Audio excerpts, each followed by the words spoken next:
Have you ever eaten something where immediately when you put it in your mouth, you're like, something's not something's not right about this.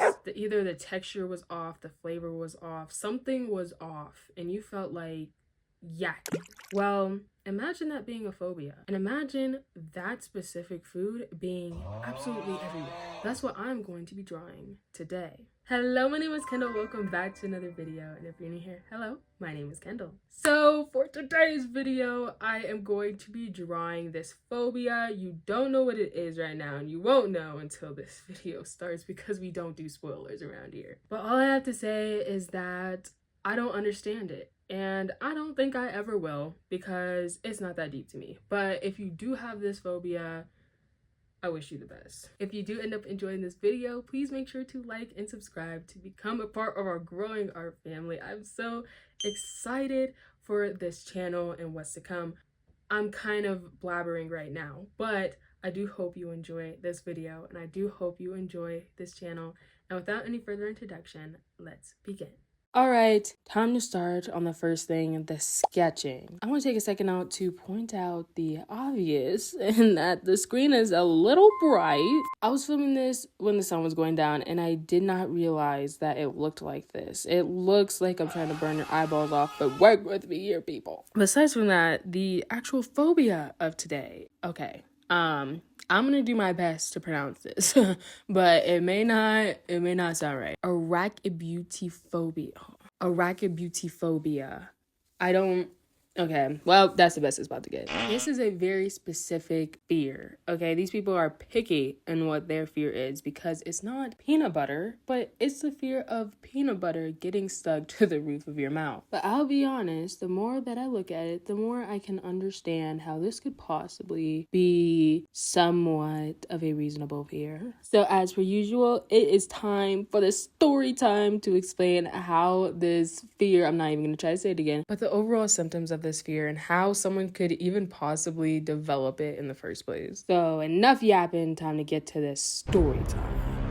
Today we'll be talking about a girl named Vicky. Now her day started off pretty great as she was invited to a potluck on a beautiful summer day. It was warm, you can hear kids laughing, you could see a little bit of pollen in the air, and the smell of food and laughter surrounded the atmosphere. She was so excited and everything went pretty much as planned that day. She greeted everyone, grabbed a plate, sat down, and ate to her heart's desire. At the very end of the potluck, her and her best friend decided to get themselves a sweet treat. So they went, grabbed a plate, and loaded up on everything from cookies to brownies and everything in between. They sat down talking, enjoying their sweets, until she was startled by someone dropping their plate. It was an easy cleanup, but as she was watching it all unfold, she reached over to grab a cookie. Unknowingly, grabbing a cookie from her best friend's plate, she accidentally grabbed a peanut butter cookie without realizing it. Now, this cookie wasn't just a regular peanut butter cookie, as it also had peanut butter frosting on it. She grabbed it and ate it without even thinking twice, but immediately she stops and she pauses for a couple seconds. She looks over to her best friend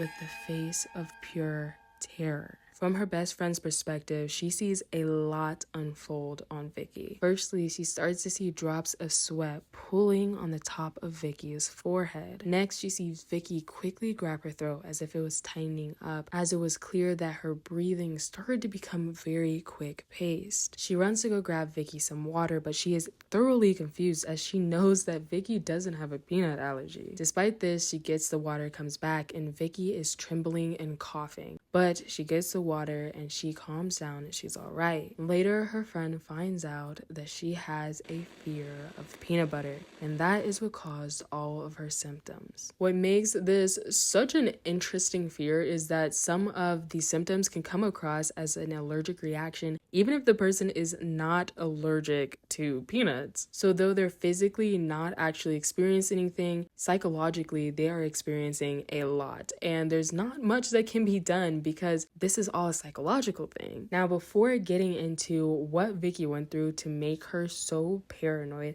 let's take a look at this drawing. The goal with this drawing is to represent how sticky peanut butter can be and how messy it can be. For someone with this fear, this can be very frustrating as it can take way longer than what's desired to be able to get rid of all the peanut butter in your mouth. Now, what happened to Vicky? Her fear didn't always used to be there. When she was much younger, she ended up having a terrible experience at school. She forgot her lunch one day, and her classmate offered a slice of her peanut butter and jelly sandwich. She was delighted to be able to take it. As a kid would do, she ate it right up. But on the last bite, something felt off. She felt like she couldn't fully swallow, and what was really going on is she started choking on the peanut butter and jelly sandwich. Though the teacher came over right away and made sure she was a-okay and she was completely fine, she always remembered that day, and she remembered the last thing that she tasted before it all went down was the peanut butter. And since then, she had a fear of peanut butter.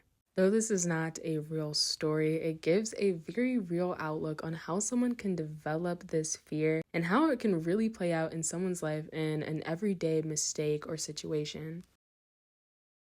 So that's the drawing. I will say it's not as spooky as I wanted it to come out. I don't know how to make peanut butter look spooky. So I might need to retry it.